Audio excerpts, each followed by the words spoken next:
She has £150,000 invested. Her portfolio has made her so much money than she has ever made in a quarter of a year. But she still feels guilty about buying coffee. If this sounds insane to you, I promise you, you will understand why this happens to those who are very disciplined at saving. And most importantly, when it is actually safe to loosen the grip. Let me tell you something. There's a point when saving harder and harder is not the smartest move you can make. And in this video, I'm going to show you how to know when you've eventually crossed that threshold. If you ever felt guilty about spending money that you've worked hard for, subscribe to this channel. Because here, the mission is for us to grow wealth, build wealth, without losing ourselves in the process. So let's read what she sent me. Hi, I really need your advice because I feel like I'm running on a hamster wheel that never stops. 4 years ago, I was broke, sleeping on my friend's couch and terrified of my bank app. I swore I would never live like this again. So I went to war for my finances. I worked 2 jobs, lived on rice and beans, and aggressively put every single spare penny into index funds. It was exhausting, but it worked. Last month, I checked my account and realized my investment portfolio officially crossed £250,000. Here's my problem. I'm still living like I'm broke. I feel guilty every time I buy a coffee to go out to dinner. But last quarter, my portfolio generated more money in compound growth than I physically saved from my paycheck all year. Am I crazy? Or have I finally reached the point where saving an extra £100 a month barely matters anymore? Listen to that for a second. She was once on her friend's couch thinking of her life and how she was very broke and looking for how she can get better in life. Listen to that for a second. She was once on the couch with her friend thinking of how broke she was. But over time, within a few years, through brutal hard work, dedication, and vision, she was able to grow her portfolio to £150,000. That is very good. She has gotten to the level that very, very few percent of people get to.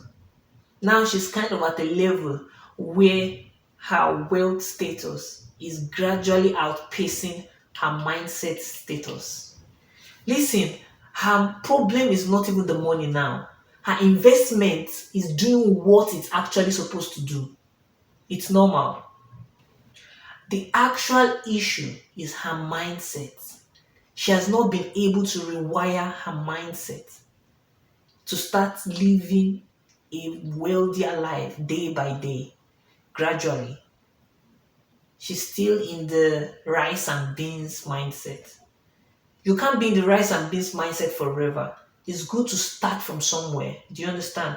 But you shouldn't keep living that life. As your life gets better, you increase your lifestyle, you make yourself comfortable, but you have to also take heed. You have to be careful that you don't inflate your lifestyle in such a way that it becomes a burden.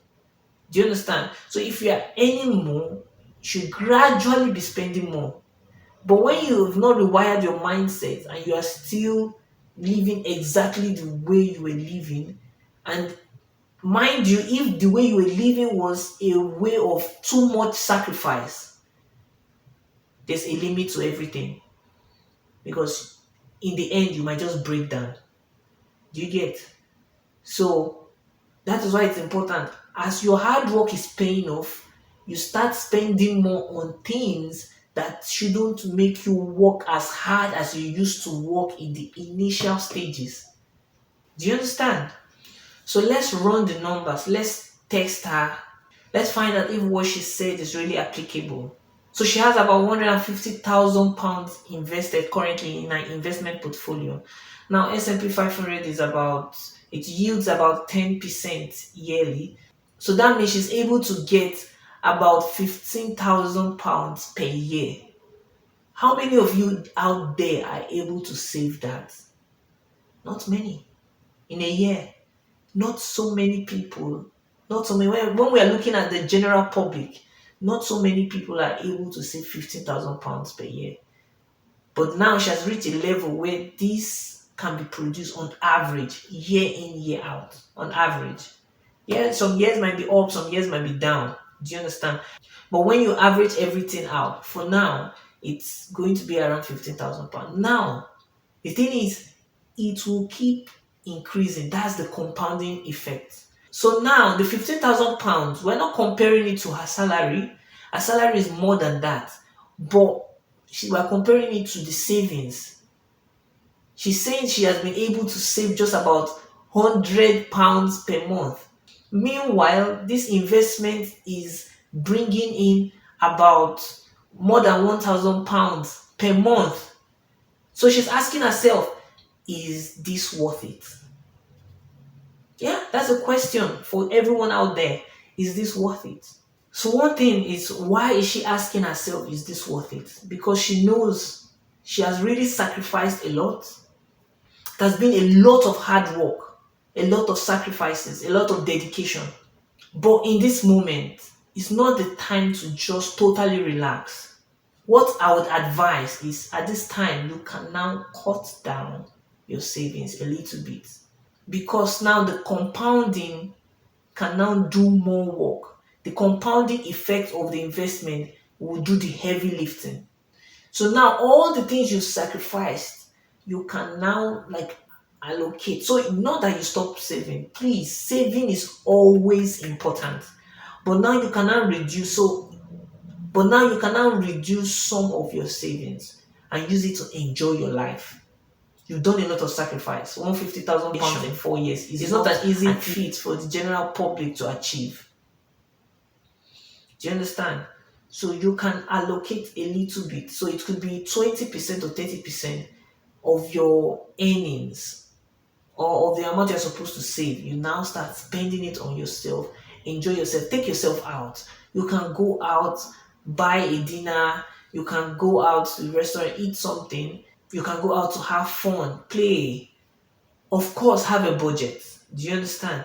But by this time, you don't ever stop saving. Do you understand? Don't ever stop saving. But you can reduce your savings and put it into other things that can bring fun into your life, because your investment is at a stage where it can keep growing and growing even without so much effort. What you need to do is just to keep reinvesting what it is producing. So the dividends and the yearly yields, the profit, keep reinvesting it. Do you understand? I know some of you out there, you are like, oh, I wish I can reach this level. There's so many people in the world that are even at a higher level in their investment portfolio. They might have millions. But I know many people out there, over 50, 60, 70% of people don't have this in their portfolio. Do you understand? So I know some people are asking, oh, I wish I could get to this level. I know some of you will be like, oh, so you even have 150 and you're even worried. What a problem to have. Yes, I understand. But she has worked hard for this kind of problem. So she needs to, no matter what level you are, you always need to aim to be better. Do you get? So my advice for her, now she's at this level where she has 150 invested. She has garnered that over 4 years. She has really sacrificed. She can now cut down her savings.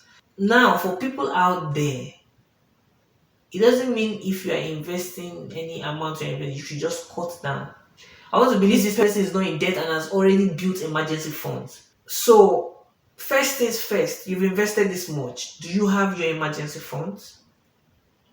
If not, build that. You need about 3 to 6 months of emergency fund. If you don't have that, build that first of all. Do you have any debt? If you don't have that, clear it up. Once you've done this, you can allocate more of your money to enjoying yourself. Do you understand? Reduce the hard work. Not everything. You have to keep saving. But maybe like 20% you can allocate it to enjoying yourself. At this point, it is not nice to just keep investing everything. So the amount you're supposed to invest, you can reduce it by a bit and enjoy your life. Nobody knows when they will pass away. Anyone can die at any time. Anyone can be in the hospital at any time. So it's important for you to enjoy yourself, because investment is good for the future, but we are hoping that you are going to get to that future.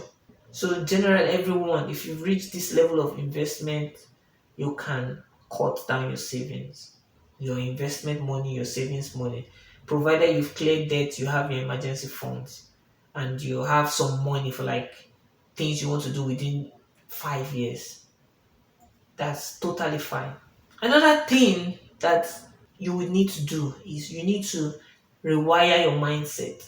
You need to program your mind and watch things that rewire the mind, things that are positive. Do you understand? Things that can help you grow the wealthy mindset, not having the mindset of scarcity. Do you understand?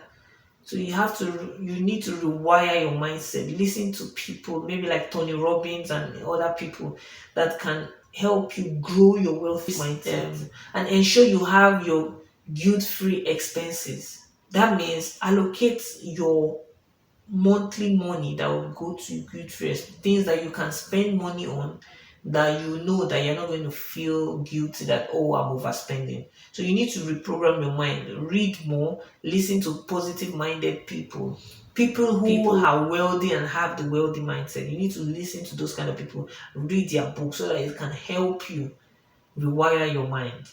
That's very, very important. Because if you don't have the wealthy mindset, if the scarcity mindset comes in, it will stall your progress. Do you understand?